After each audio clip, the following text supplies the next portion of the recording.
دنیا ایک بہت بڑے تصادم کی طرف بڑھ رہی ہے. اب میں اس سے اگلی بات جو کہنا چاہتا ہوں اس کے لیے پہلے سے معذرت کروں. خوشخبری میں نے دی ہے تو بدخبری بھی مجھے دی.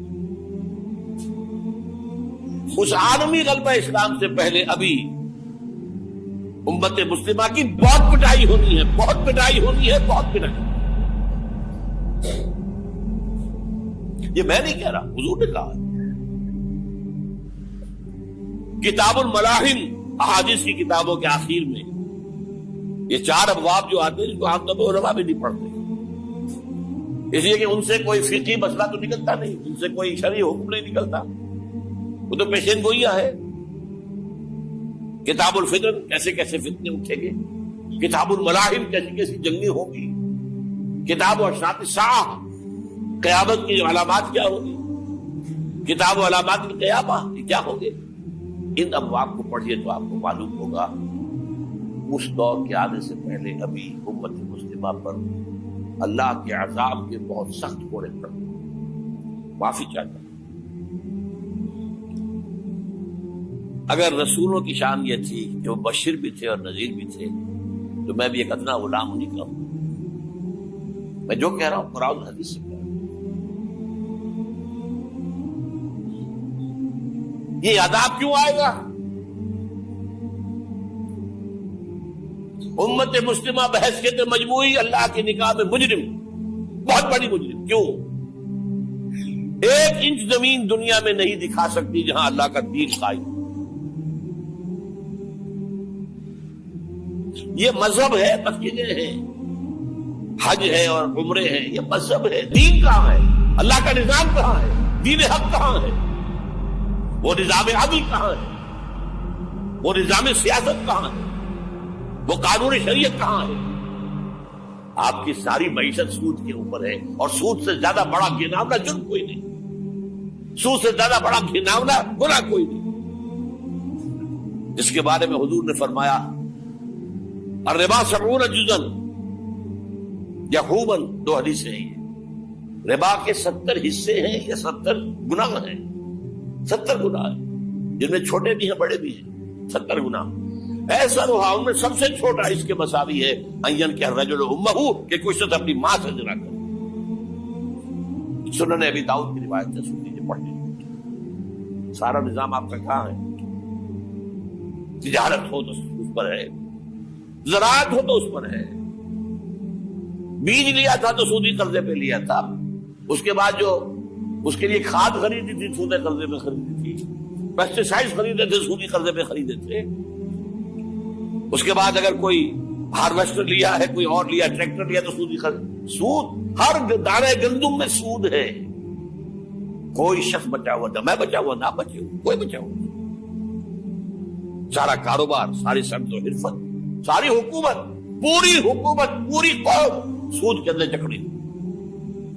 ایک ایک شخص. کہاں ہے اسلام؟ آپ میری بات سمجھ لیجئے. اسلام کے 2 حصے کر لیجئے. اسلام بطور مذہب، اسلام بطور دین.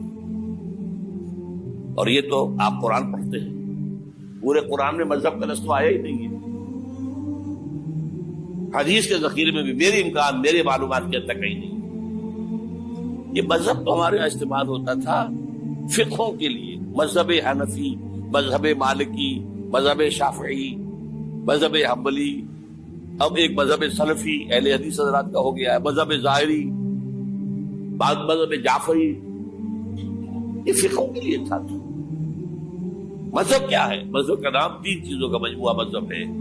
کچھ عقائد، کچھ عبادات، کچھ رسومات. بچہ پیدا ہوگا تو کیا کریں گے؟ عقیقہ کریں گے. کوئی فوت ہوگا تو کیا کریں گے؟ جنازہ پڑھائیں گے، کفن دفن کریں گے. شادی ہوگی تو کیا کریں گے؟ ایجاب و قبول ہوگا، ولیمہ ہوگا. یہ رسومات ہے. دین یہ نہیں ہے. دین ہے اللہ کا دین، اللہ کا نظام، اللہ کا قانون. وَمَن لَّمْ يَحْكُم بِمَا أَنزَلَ اللَّهُ فَأُولَٰئِكَ هُمُ الْكَافِرُونَ. جو اللہ کی اتاری ہوئی شریعت کے مطابق فیصلے نہ کرے وہی تو کافر ہے. میں اور آپ کون ہیں؟ برا نہ مانیے. فیس دی فیکٹس. اور یہ فتویٰ کس کا ہے؟ اللہ کا ہے. وَمَن لَّمْ يَحْكُم بِمَا أَنزَلَ اللَّهُ فَأُولَٰئِكَ هُمُ الْكَافِرُونَ وَمَن لَّمْ يَحْكُم بِمَا أَنزَلَ اللَّهُ فَأُولَٰئِكَ هُمُ الظَّالِمُونَ وَمَن لَّمْ يَحْكُم بِمَا أَنزَلَ اللَّهُ فَأُولَٰئِكَ هُمُ الْفَاسِقُونَ. 3 فتوے ہیں اس مفتی اعظم کے جو ہماری اتاری ہوئی شریعت کے مطابق فیصلے نہیں کرتے. وہی تو کافر ہے, وہی تو مشرک ہے, وہی تو فاسق ہے, ناہنجار ہے, باغی. یہ ہے امت مسلمہ کا حال. اب میں یہاں آپ کو اختصار سے بیان کرتا ہوں حضور کا طریقے انقلاب کیا تھا. اختصار تفصیل سے کتابوں میں دیکھیے. نمبر 1, دعوت ایمان بذریعہ قرآن. یتلو علیہم آیاتہ. آج جمعے میں نے اسی آیت پر تقریر کی. تلاوت آیات, قرآن پڑھ کے سناؤ, قرآن پڑھ کے سناؤ, قرآن پڑھ کے سناؤ. کہہ دو وہی تو ہے جس نے تم کو پیدا کیا اور تمہارے کان اور آنکھیں اور دل بنائے, مگر تم کم ہی احسان مانتے ہو. کہہ دو کہ وہی ہے جس نے تم کو زمین میں پھیلایا اور اسی کے روبرو تم جمع کیے جاؤ گے. کیا یہ کسی کے پیدا کیے بغیر ہی پیدا ہو گئے, یا یہ اپنے آپ کو خود پیدا کرنے والے ہیں, یا انہوں نے آسمانوں اور زمین کو پیدا کیا ہے؟ نہیں, بلکہ یہ یقین ہی نہیں رکھتے. تو کیا ہم پہلی بار پیدا کر کے تھک گئے؟ نہیں, بلکہ یہ اثر نو پیدا کرنے کے بارے میں شک میں پڑے ہوئے ہیں. اور ہم ہی نے انسان کو پیدا کیا ہے, اور جو خیالات اس کے دل میں گزرتے ہیں ہم ان کو جانتے ہیں, اور ہم تو رگے جان سے بھی زیادہ اس کے قریب ہیں. اور کافر انسان کہتا ہے کہ جب میں مر جاؤں گا تو کیا زندہ کر کے نکالا جاؤں گا؟ کیا ایسا انسان یاد نہیں کرتا کہ ہم نے اس کو پہلے بھی تو پیدا کیا تھا جبکہ وہ کچھ بھی چیز نہ تھا؟ سو تمہارے پروردگار کی قسم ہم ان کو جمع کریں گے اور شیطانوں کو بھی, پھر ان سب کو جہنم کے گرد حاضر کریں گے اور وہ گھٹنوں پر گرے ہوئے ہوں گے. وہی زندہ کو مردے سے نکالتا ہے اور وہی مردے کو زندہ سے نکالتا ہے, اور وہی زمین کو اس کے مرنے کے بعد زندہ کرتا ہے, اور اسی طرح تم دوبارہ زمین میں سے نکالے جاؤ گے. اور اسی کی نشانیوں میں سے ہے کہ اس نے تمہیں مٹی سے پیدا کیا, پھر اب تم انسان ہو کر جا بجا پھیل رہے ہو. اس قرآن کے ذریعے سے دلوں میں ایمان پیدا ہو, یقین والا ایمان. دیکھیے, برا نہ مانے, مغالطے میں نہ رہیے. میرے اور آپ کے دلوں میں ایمان نہیں ہے, عقیدہ ہے. عقیدہ ہے, والدین سے ملا ہے. یقین والا ایمان کہاں ہے؟ اپنے گریبان میں جھانکیے, اللہ آپ کو توفیق دے. کیا مجھے واقعی یقین ہے کہ مجھے مرنے کے بعد جی اٹھنا ہے؟ کیا مجھے یہ واقعی یقین ہے کہ اصل زندگی آخرت کی زندگی ہے؟ کیا مجھے واقعی یقین ہے کہ قرآن اللہ کا کلام ہے؟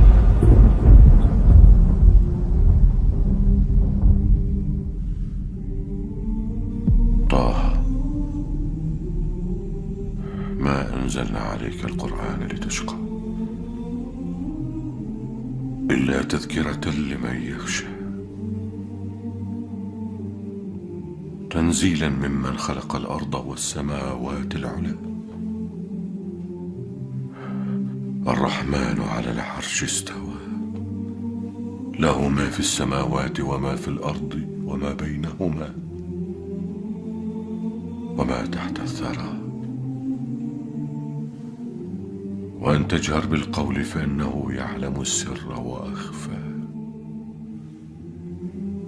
الله لا إله إلا هو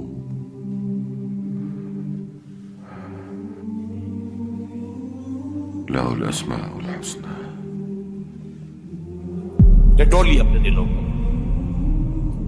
اگر یقین ہوتا کہ اللہ کا کلام ہے تو آپ اس کو سمجھنے کے لیے عربی بھی نہ سیکھ سکتے. انگریزی آپ پڑھے, اور پڑھی آپ نے ایسی کہ انگریزوں کو پڑھا دے. کیا نہیں کیا, پی ایچ ڈیز کر رہے ہیں, کون کون سے فنون نہیں سیکھے, ڈاکٹر. اتنی عربی نہیں سیکھی دعویٰ ہے کہ تمہارا یقین تھا میری کتاب پر، اللہ پوچھے گا تمہارا سلوک کیا تھا میری کتاب کے ساتھ، تم نے پڑھا اس کو، سمجھا اسے سمجھنے کے لیے عربی سیکھی؟ نہیں، تو تم جھوٹ بول رہے ہو، تمہارا کوئی ایمان نہیں تھا میری کتاب پر۔ ما آمن بالقرآن من استحل محارمہ، جنہوں نے سود کو اپنے پورے نظام کی جڑ بنیاد بنایا ہو، ان کا ایمان کوئی ہے اللہ پر؟ حضور فرماتے ہیں کہ جس شخص نے حرام کسی شے کو اپنے لیے حلال کر لیا اس میں کوئی ایمان نہیں۔ دوبارہ آج بھی کرنا ہے تو دوبارہ ایمان پیدا کرنا ہوگا، ایمان، عقیدہ نہیں، ایمان، صرف لپ سروس نہیں، اقرار باللسان نہیں، تصدیق بالقلب۔ جو لوگ آئے جن کے دلوں میں ایمان پیدا ہوا پھر ان کا تزکیہ کیا، تطہیر فکر، تصفیہ قلب، تجلیہ روح، تزکیہ نفس، اندر کا باطن دھو دیا قرآن۔ جو بجا در رفت جہاں دیگر شمد، جہاں جو دیگر شد جہاں دیگر شمد۔ یہ قرآن جب کسی انسان کے اندر اتر جاتا ہے، اس کے اندر کی مکمل اوور ہالنگ، مکمل صفائی، دماغ کی صفائی غلط نظریات سے، دل کی صفائی غلط نیتوں سے، غلط ارادوں سے،